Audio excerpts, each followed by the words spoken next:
할렐루야. 오늘은 룻기서 4장 13절로 17절의 말씀을 중심으로 실패를 극복하는 비결이라는 말씀을 가지고 은혜를 나누기를 원합니다.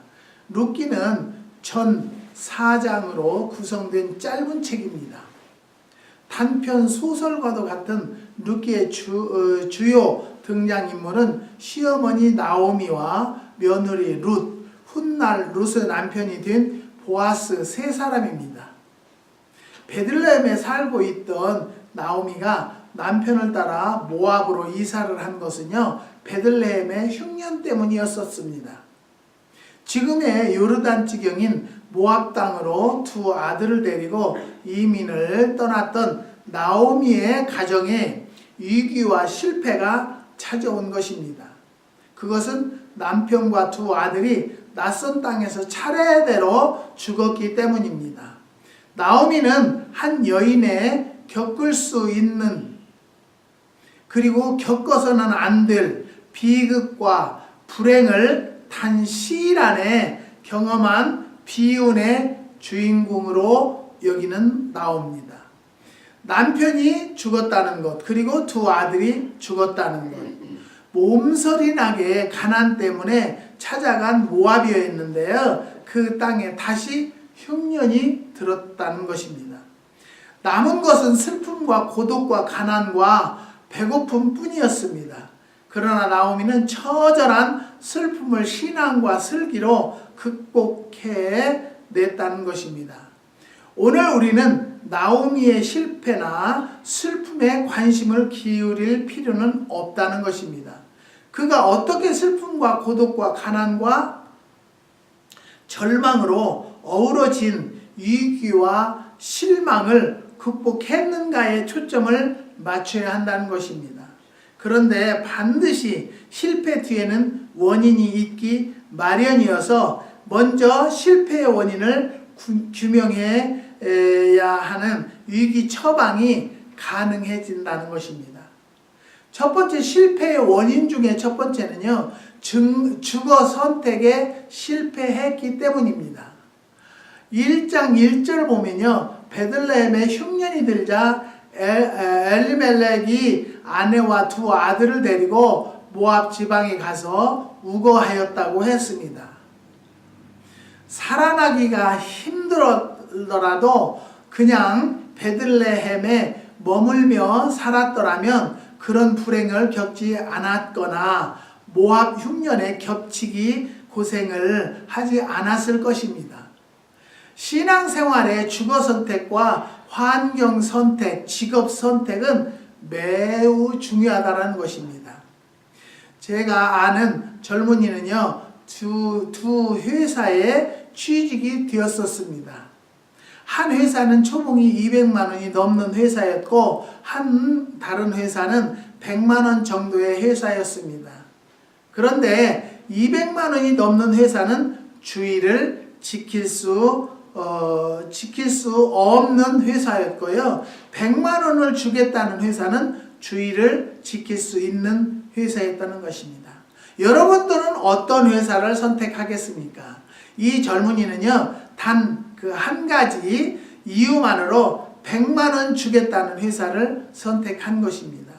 만일 그 젊은이가 신앙보다 200만 원 선택했다면 돈은 모았을지 모르겠지만 신앙은 메말라 죽었을 것입니다. 신앙생활을 제대로 하려면 주거 환경, 직업, 직장 선택을 바로 해야 한다는 것입니다. 떼돈을 벌고 출세를 하고 호강을 한다 해도 신앙이 죽는 일이라면 포기할 줄 알아야 한다는 것입니다. 그것이 참된 용기이고 영원히 사는 길이라는 것입니다. 저는요, 지난 주간에 비닐하우스를 정말 어렵게 완공을 했어요. 그리고 나서 이번 주에 주일날 예배를 드리러 오니까 바람이 얼마나 불었는지 비닐하우스가 다 찢어지고 망가졌어요. 그러니까 우리 차집사님이 하시는 말씀이, 목사님 하나님이 하시지 말라고 하는 거예요. 이것은요, 내가 목사님한테 하지 말라고 했잖아요. 비닐하우스 짓지 말라고 그랬잖아요. 근데 왜 지셨어요? 짓고 나서 왜 부서진 줄 아세요? 목사님이 하나님이 목사님 비닐하우스 하지 말라고 부서진 거예요. 그래요. 그래서 저는 그냥 아멘으로 화답하고 말았어요. 그게 정말 하나님이 뜻이었는지 아니면 제가 요즘에 육신적으로 많이 힘들어요. 예, 어지럽고 힘든 상황인데 그래도 차집사님을 통해서 위로를 받았어요. 아니 왜 나에게 이런 일이 있어야 되는가 그런 생각을 하다가도 차집사님이 목사님 이 일 이제 늙었으니까 하지 말라고 하나님이 이제 이런 거 다 못지게 부서뜨리는 거예요. 그러니까 목사님 그렇게 하세요. 그러시잖아요. 사랑하는 성도 여러분, 하나님이 원하시는 신앙이 되어야 한다는 것입니다. 돈이면 교회도 신앙도 저버리는 사람이라면 하나님이 그를 저버리실 것입니다. 올해 사모님 이번에 기도하면서 눈물로 기도한 것은요, 이번에 참 비가 많이 오니까요 성전이 여기저기 또 많이 샜어요. 이 미국은요 1년에 한 번밖에 비가 안 오니까 비가 새는지 어쩌는지 모르다가 요때쯤이면 비가 새는 것을 찾을 수 있고 알 수 있어요. 우리가 안타까운 것은요 비가 샌 것을 보고 이런 것을 빨리빨리 대처할 수가 없다는 것에 대해서 슬퍼서 눈물로 기도한 줄을 믿습니다. 그것은 하나님이 우리의 오늘 기도를 들으시고 하나님께서 해결해 주실 줄을 믿습니다. 실패의 원인 두 번째는요, 사람 선택에 실패했다는 것입니다. 1장 4절을 보면 엘리멜렉과 나오미는 모압에 살면서 모압 여자들을 며느리로 맞았다는 것입니다. 한마디로 이방 사람과 결혼을 한 것입니다. 배우자 선택, 친구 선택, 이웃 선택을 바로 해야 한다는 것입니다. 바울은요 믿지 않는 자와 멍해를 같이 하지 말라고 고린도후서 6장 14절에 말씀하셨습니다. 유대 나라는요 밭을 갈 때 2마리 소에 한 멍에를 씌워 밭을 갈게 된다는 것입니다. 그런데 한 마리가 꾀를 부리거나 보조를 맞추지 않으면 제대로 밭을 갈 수가 없다는 것입니다. 그런데 한 마리가 꾀를 부려서 다른 데로 가면 그 밭은 영영 갈 수가 없게 되는 것입니다. 인생 길이나 신앙의 걸음도요 보조가 맞아야 하는 거예요. 신앙의 대상이 다르고 가치관이 다르고 사는 방법이 다르면 적응하고 살아나가기가 무척 어렵게 된다는 것입니다. 돌려 말해서요 목사님과 성도와의 관계가 잘 이루어져야 신앙도 영적도 성장하지만 그 교회도 부흥하고 발전한다는 것을 깨닫고 있습니다. 친구라고 다 친구는 아닙니다. 이웃이 다 이웃이 아니라는 것입니다. 사람 선택에 실패하면 모든 것이 실패로 돌아갑니다. 사람 잘못 만나면 인생도 망치고 영혼도 망치게 되는 것입니다. 기독교인의 남자 선택, 여자 선택, 친구 선택의 기준은 무엇보다도 신앙이 첫째임을 여러분 명심하시기를 주님의 이름으로 부탁드립니다. 우리는요 신앙관을 바로 가르치고 신앙관을 바로 교육을 받는 성도들, 그 교회의 목사님들이 정상적인 실패하지 않는 성도가 될 수 있다는 것을 다시 한번 말씀드립니다. 그 다음에 세 번째는 신앙 선택에 실패했기 때문에 실패를 하는 것입니다. 베들레헴이나 예루살렘엔 예배가 있고 모임 장소가 있습니다만 모압 땅엔 하나님을 예배하는 처소도 없었고 예배도 없었다는 것입니다. 거긴 완전한 우상숭배가 판을 치는 곳입니다. 그런 환경에서 정상적 신앙이 유지됐을 리는 없다는 것입니다. 예배를 멀리하고 소홀히 취급하는 것은요 곧 하나님을 멀리하고 소홀히 여기는 것입니다. 신앙생활에서 예배는 최우선이 되어야 한다는 것입니다. 예배는 11조보다도 중요하고요 전도보다도 중요하고 성경 공부보다도 중요하고 봉사보다도 중요하다는 것 여러분 믿으시기 바랍니다.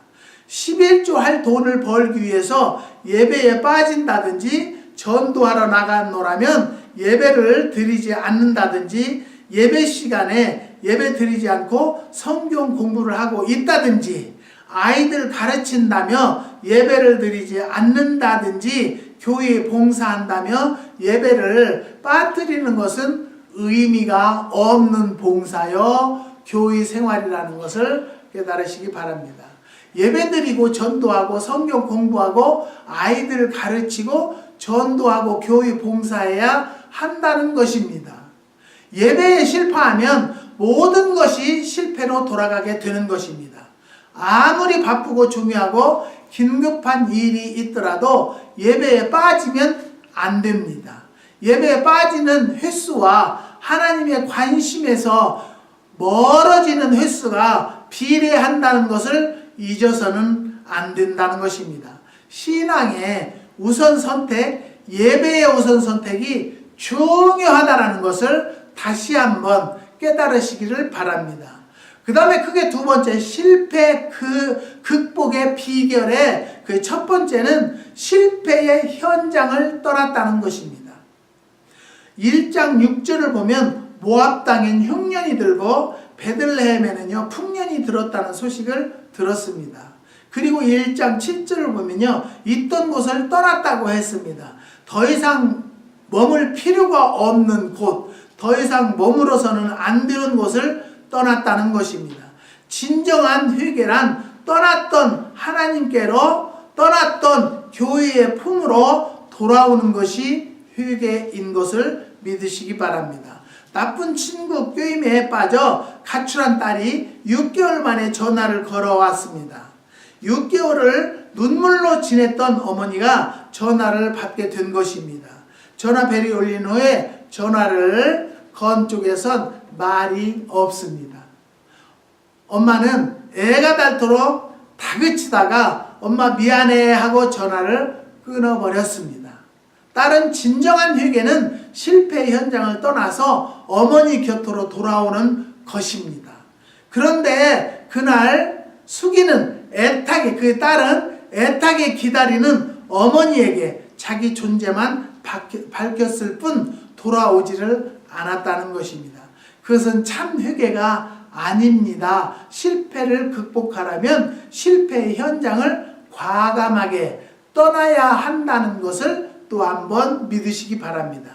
나오미는요 자존심 체면 입장 따위를 돌아보지 않고 즉시 실패와 슬픔과 그 고통으로 얼룩진 모압 땅을 떠나게 되었다는 것입니다. 아버지를 떠났던 둘째 아들이 곤경에 빠졌습니다. 돼지가 먹다 남긴 찌꺼기를 주워 먹고 길거리에서 잠을 자는 거지가 되었다는 것입니다. 그는 뉘우칩니다. 아, 내가 나쁜 놈이다. 그때 아버지 말씀을 들었어야 하는 건데 아버지 집에는 먹을 것과 입을 옷이 많은데 거긴 행복이 있는데 거긴 풍요가 있는데 라며 눈물을 흘리게 되는 것입니다. 그러나 그것은 회개가 아닙니다. 그는 일어나 아버지 집으로 돌아갑니다. 실패와 가난과 배고픔과 좌절의 현장을 떠나서 아들을 기다리고 있는 아버지께로 돌아가는 것입니다. 이것이 그의 실패 극복의 비결이라는 것을 여러분 성경을 통해서 다 들으시고 배우셨을 줄 믿습니다. 실패 현장을 떠나야 한다는 것을 말씀드립니다. 거기 머물면 머물수록 실패의 골이 깊어지기 때문입니다. 그 다음에 두 번째는요, 하나님의 섭리에 순응을 했기 때문에 실패에서 벗어난 것입니다.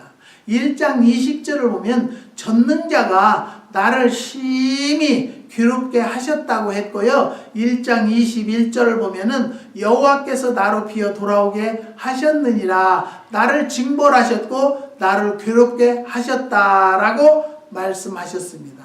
나오미는요, 자신의 실패를 하나님의 섭리로 해석하고 수용했다는 것입니다. 다시 말하면 자신의 실패는 자신의 잘못에 대한 하나님의 징계이고 징계의 책임은 전적으로 자신에게 있다는 것입니다. 욥기서 40장 2절을 보면 변박하는 자가 전능자와 다투겠느냐 하나님과 변론하는 자는 대답할지니라고 했습니다. 하나님께 불행이나 실패의 원인을 떠밀기 시작하면 실패는 해결되지 않는다는 것이죠. 하나님의 섭리와 사역을 순응하고 기다려야 실패의 극복이 가능해진다는 것입니다. 미국 샌디아 국립연구소는요, 혜성이 지구에 떨어졌을 경우에 어떤 현상이 벌어질 것인가 그 연구의 결과를 발표한 것을 제가 본 적이 있습니다.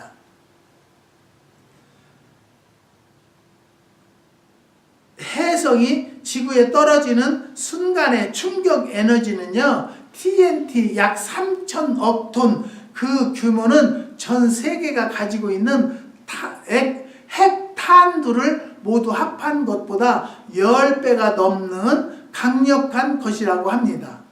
그로 인해서 해양과 해상에는요, 순간적으로 커다란 공동이 형성되고 대기권에서는 고압의 증기 폭발이 발생, 그 증기가 공중으로 치솟아서 지구 전체를 덮어버리고 만다는 것입니다. 그러나 다행스러운 것은 그런 일이 일어날 확률은 3,000분의 1도 안 된다는 것입니다. 하나님의 섭리라는 것을 우리는 또 한번 깨달으셔야 됩니다. 하나님의 섭리에 순응하고 감사하는 자들이 됩시다.